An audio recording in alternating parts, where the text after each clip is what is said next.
Hi guys, NBDM here. If you've been following my channel lately, you'll notice I've posted a lot of drone videos lately. Yes, I'm one of those guys Filthy Frank warned us all about. But nevertheless, I've been flying my drone all over Adelaide trying to find some cool things to film. And one of my favourite places to film is at Mutton Cove Conversation Reserve in Osborne. The reason I love this place is because it's basically untouched. Here's a photo of the place from 1935. And here's a photo from today. There's very few places in Adelaide that are like this.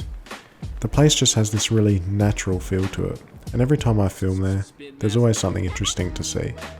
But the other interesting thing about Mutton Cove is this, the MV Excelsior. As you may have seen in my last video, there's a rather impressive shipwreck in Mutton Cove. According to the official fact sheet, this ship was built in 1897, did a whole bunch of service, and was towed up this creek and abandoned here in Mutton Cove in 1945. That's right, this ship has been sitting here decaying for over 75 years. Day in, day out, whether there's people visiting here or it's sitting alone by itself, this ship sits, slowly decaying, piece by piece, and has been since the end of the Second World War. In front of the Excelsior, there's this sign, which sadly is also decaying, that explains the history of the ship. If we look here, it says, in the 1940s, 2 unwanted vessels were abandoned in the Mutton Cove tidal creek. Hang on, 2 vessels? I've been coming to Mutton Cove for years now, and there's definitely not a second shipwreck here. Supposedly, this second ship is called the PS Jupiter. If you look on YouTube, you can see that the Excelsior is an extremely popular droning location, but look for Jupiter, and not a single result. Could I really be missing something? Is there really another ship hidden somewhere in Mutton Cove? I jumped on Google Earth to check, and, well, nothing. We can clearly see the Excelsior here, but no sign of this other ship. Surely, something as prominent as a shipwreck would be visible on Google Earth. It's time to dig a bit deeper. First, we'll look at this sign for clues. It says the Jupiter is mostly buried in the mud to the south. Well, this tells us a few things. We shouldn't expect to find it near the Excelsior, since that's at the northernmost point of Mutton Cove. Secondly, it says that it's mostly buried in the mud. Well, you might say, that explains it. If it's buried in the mud, of course we're not going to be able to see it. But not so fast. If we take a look at this sign, we can see 2 photographs. Unfortunately, this sign is in awful condition, but we can make out the ships. Now, neither of these photos are of the Excelsior. How do we know? Well, I can see the Excelsior, and it doesn't look like either of these photos. The ship in these photos is highly decayed and mostly buried in the mud. The Excelsior isn't. So we know that both of these photos are actually of PS Jupiter. And this means, at least at one point, it was possible to take photos of the Jupiter, which means it may be buried in the mud, but not enough mud to actually see the ship and take photos of it. Unfortunately, I wasn't able to find better quality versions of these photos from the sign anywhere else. However, like the Excelsior, there is a fact sheet available for the Jupiter. Turns out the ship is actually much older than the Excelsior, being completed in 1868, but it was also abandoned here around 1945. This fact sheet has another photo on it. This is the first clear photo I have of the Jupiter. What's better is I was able to find a higher resolution version of this photo. Wait a second, what's this? We can see the Excelsior here in the background. Okay, this is a good start. With this photo, we might be able to work out roughly where the Jupiter is. We can see that the front of the Excelsior is pointing to the left. When you face the Excelsior from the viewing area, it faces right, as we'd expect. So maybe we can try and calibrate the location of the Jupiter based on the photo's viewing angle. This doesn't seem to really help, as the ship could be anywhere here, and I just can't see it. Maybe we need another approach to this. Maybe, instead of looking in space, we need to look in time.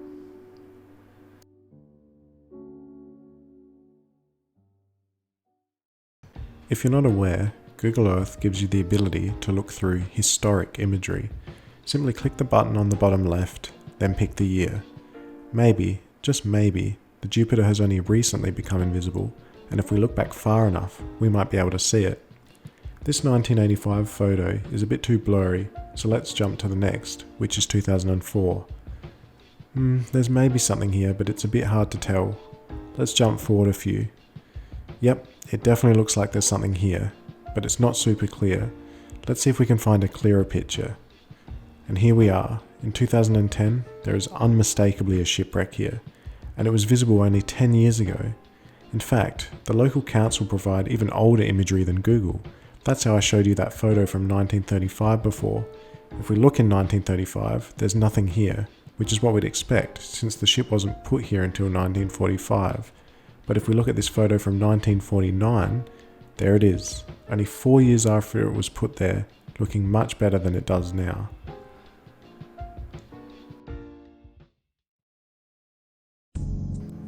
So, we found the ship. But why can't we see it today? If we jump forward to the current imagery, we can see that there are a ton of tree-like plants growing at this location. It looks quite dense, which explains why the shipwreck would be completely obscured. But what would have caused this massive growth of trees? In fact, if we look back only 10 years, these trees barely existed in Mutton Cove at all. So something significant in the environment must have changed to cause this growth over only 10 years. What was it?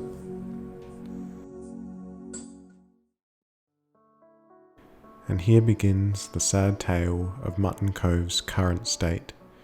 Remember how I said that Mutton Cove had largely been unchanged throughout history? Well, that was true up until about 2015. There used to be a local group, the Friends of Mutton Cove, which consisted of a number of volunteers who took care of the reserve and worked with the government to ensure the preservation of the location. Their website still exists. However, the group itself, sadly, does not, for reasons that will become clear shortly. Before I examine their website, which reveals the sad story of what happened here, it's worth explaining that Mutton Cove was being severely threatened by erosion. If we look at the 1935 photo and compare it to today, we can see that a huge part of the land was eaten away by the river. In an attempt to prevent any further destruction, at some point in the 80s or 90s, I couldn't find an exact date, a levee was constructed. This protected the bank of Mutton Cove and also sealed the creek from the river. Whether this was intentional or a side effect, I'm not entirely sure, but it effectively isolated the ecosystems of Mutton Cove and the river. Overall, the levee was a good thing as it probably extended the life of Mutton Cove for many years. Fast forward to 2015, and the Friends of Mutton Cove website starts to tell the story. An early post hints at an impending breach of the levee.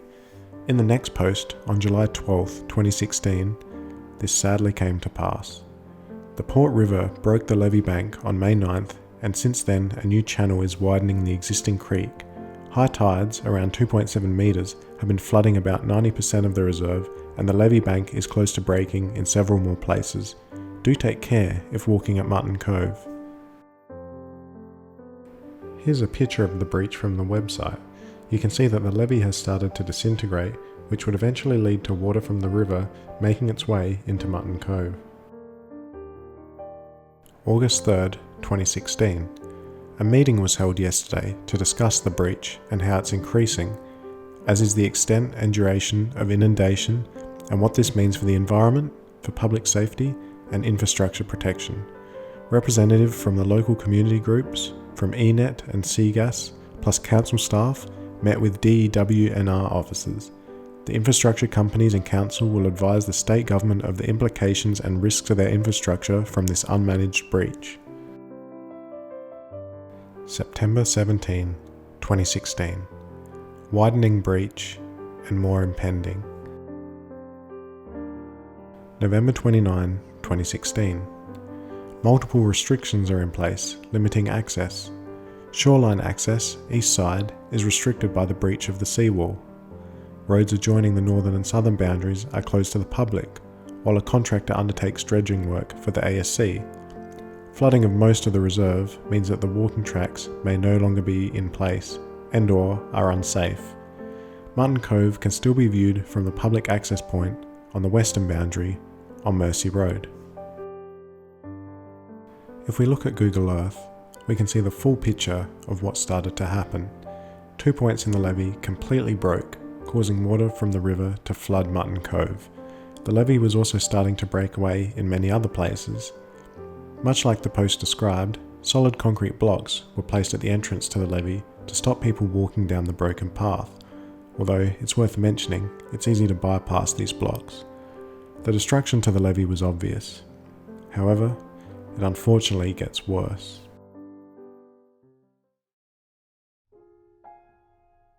January 9th, 2017. The state government has confirmed, via correspondence with local MP Stephen Mulligan in late December, that the levee bank at Mutton Cove Conservation Reserve will not be restored. The reserve is subject to tidal flows, and as the breaches widen, then progressively the reserve will become more comprehensively inundated. Community members are saddened by the likely loss of some salt marsh habitat, the carbon it stored, and many of the creatures it supported, e.g. invertebrates and reptiles, the loss of ready access to the riverfront and the disintegration of the walking trails, the ultimate futility of their efforts in planting and weeding and caring for the reserve.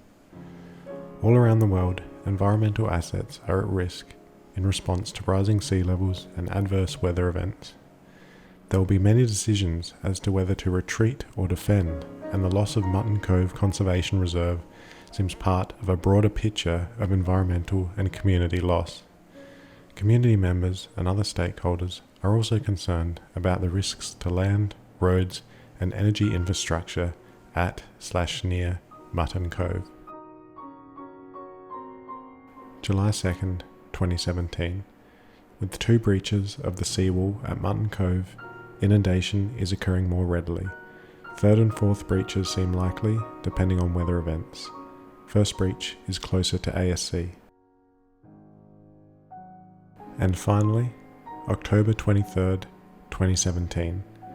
Friends of Mutton Cove and several DEWNR staff met at the southern end to do some weeding and share a farewell morning tea with Cheryl Carnatus. Just a quick heads up, Cheryl appears to be the founder of the group. Thanking her and celebrating her 19 years of dedicated service to Mutton Cove Conservation Reserve. Given the flooding of the reserve, Cheryl will leave the area, visiting when she can.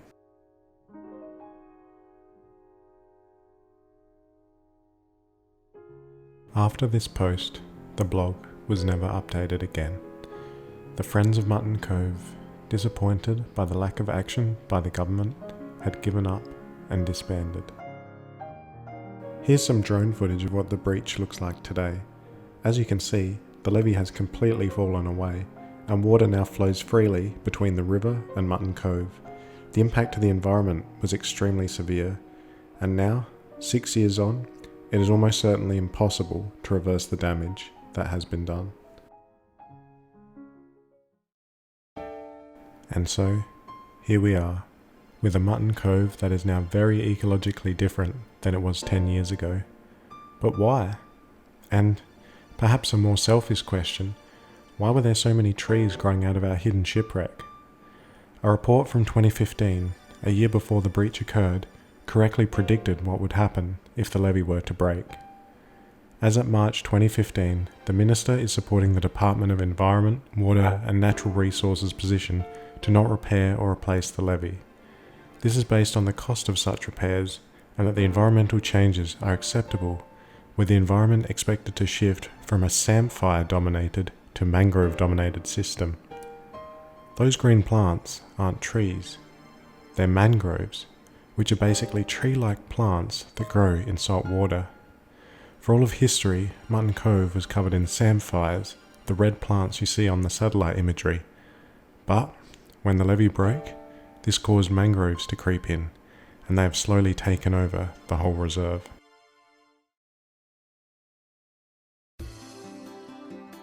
So, back to our hidden ship, the PS Jupiter. 10 years ago, You could see it with your own eyes, slowly decaying in the mud. But, because of inadequate planning, a levee break, and government mismanagement, Mutton Cove has changed forever, and our mystery ship will remain hidden for the foreseeable future. Now that we know the full story, there was only one thing left to do. Since Mutton Cove was flooded, there was no way I was going to get close to the PS Jupiter, but my drone, on the other hand, could. So I took to the skies to see if I could be the first person on YouTube to catch a glimpse of the elusive PS Jupiter, and here's what I got.